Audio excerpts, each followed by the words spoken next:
모두 좋은 저녁이에요. Ho ho ho, Merry Christmas! Santa Moon brought some presents this year, some Cursed ones too.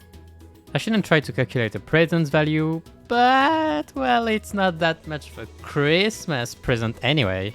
So I thought it would be interesting to do like I did for the Battle Pass and calculate the value of the rewards from the new event, Miracle in District 20. And use this opportunity to also make my ego reviews. If you haven't watched my BP video, to summarize, I'll take all the rewards and convert them into enkephalin through the game modes we have, and then the time equivalent. So let's start by counting the rewards. We have 72 gold EXP tickets, 1 level 30 boost ticket, 400 threads, 6 enkephalin boxes, 24 modules, 50 random ego shards crates, and as much nominable ones, 20 extraction tickets, 2 banners, 2 decorations, and 1 Zayin ego.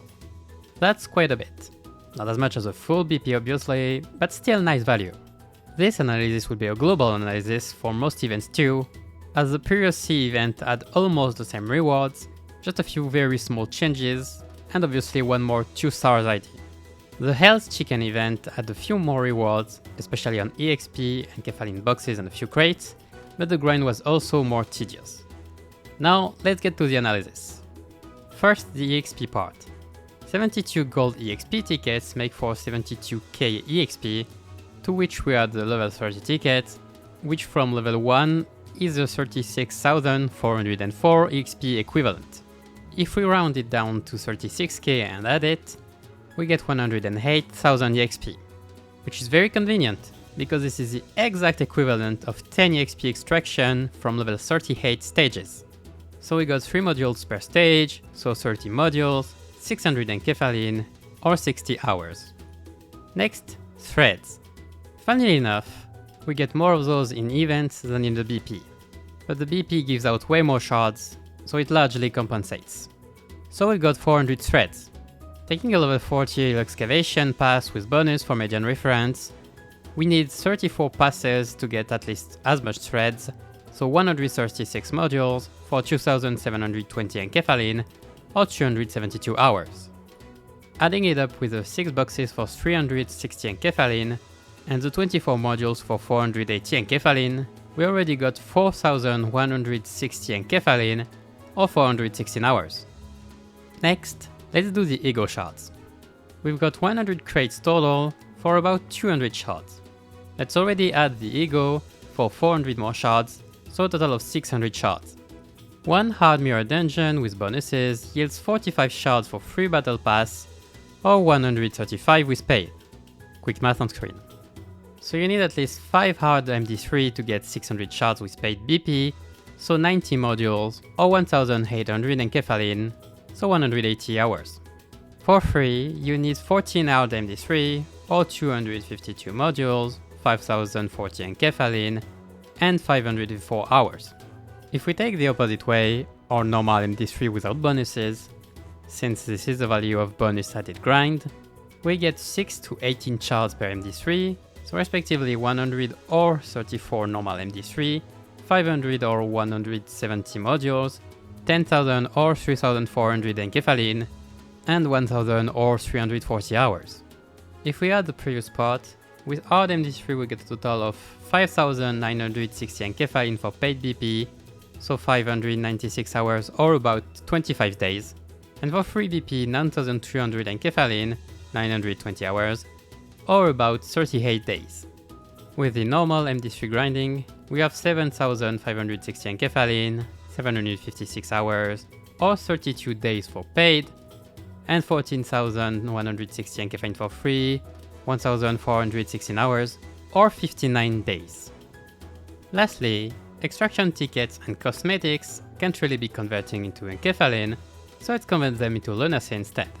If we take 1,300 lunacy as the price of a cosmetic, and also for 10 pulls, we have about 7,000 lunacy, or about $40 to $80 with just paid lunacy purchases.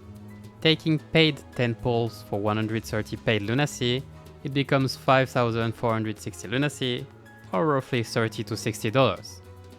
Okay, so that's about it for the value itself. However, those rewards have to be earned, with sweat and tears. So let's talk about the grind. Getting all the rewards require 4000 trinkets, which you get from stages or mirror dungeons. Finishing the event, story and extra stage the first time grants you 1120 trinkets with the Holiday Outis bonus, meaning there are still 2880 trinkets left to get. You get Heathcliff Holiday at 2000 trinkets, so halfway there.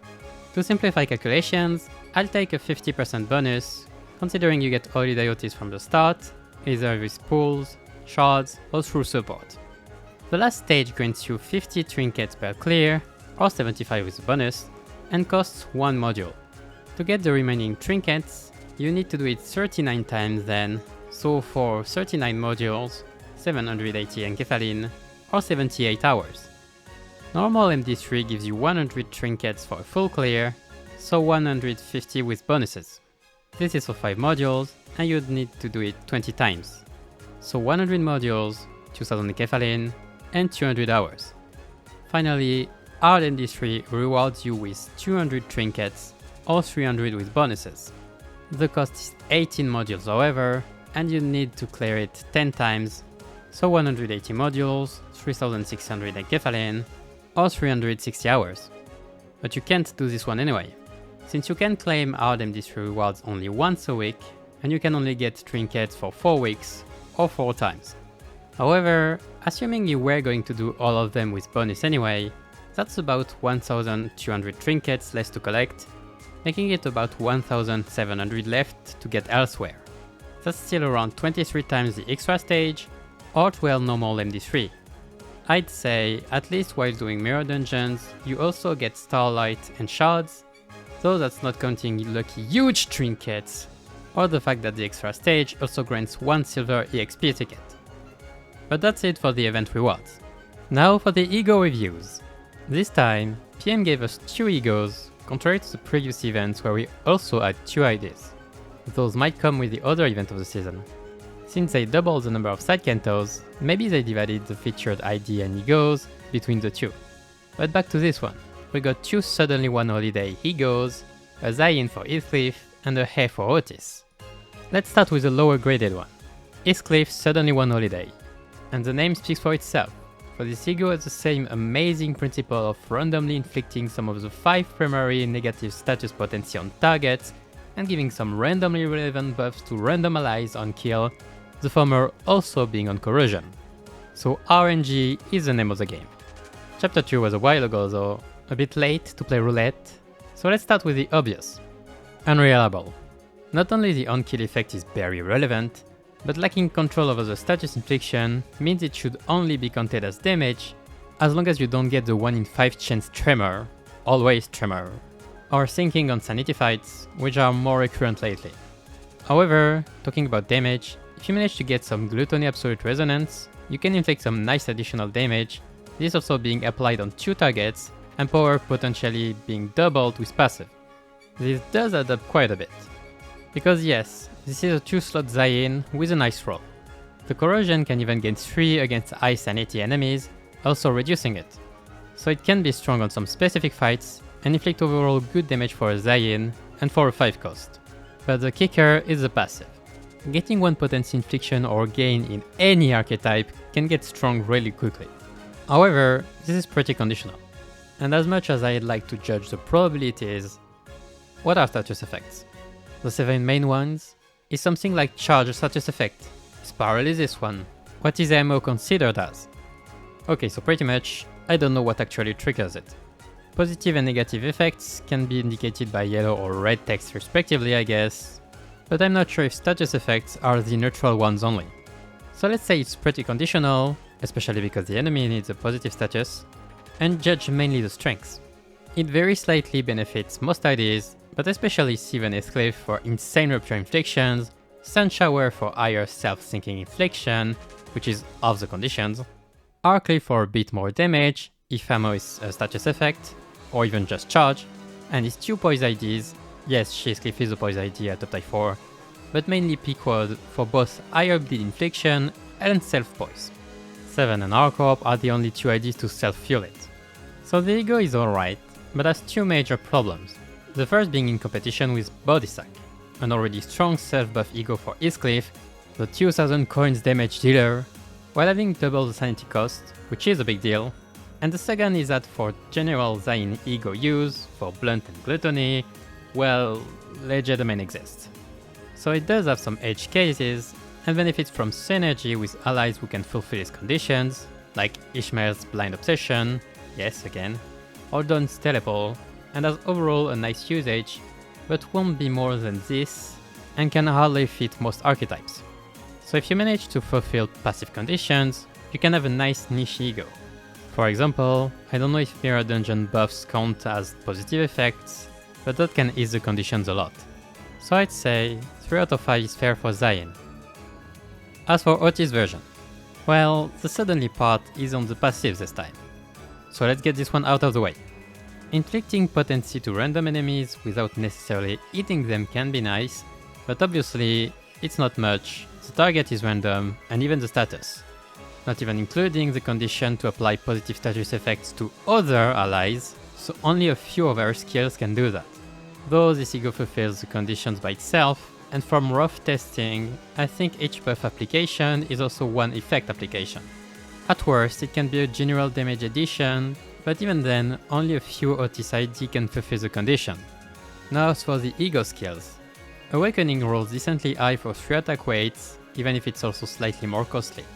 It triggers 3 Tremor Burst, as does the Corrosion, so a good fit for Mora Outis already, filling 2 sins. The SP heal is pretty good, especially because it mostly gives back the sanity cost.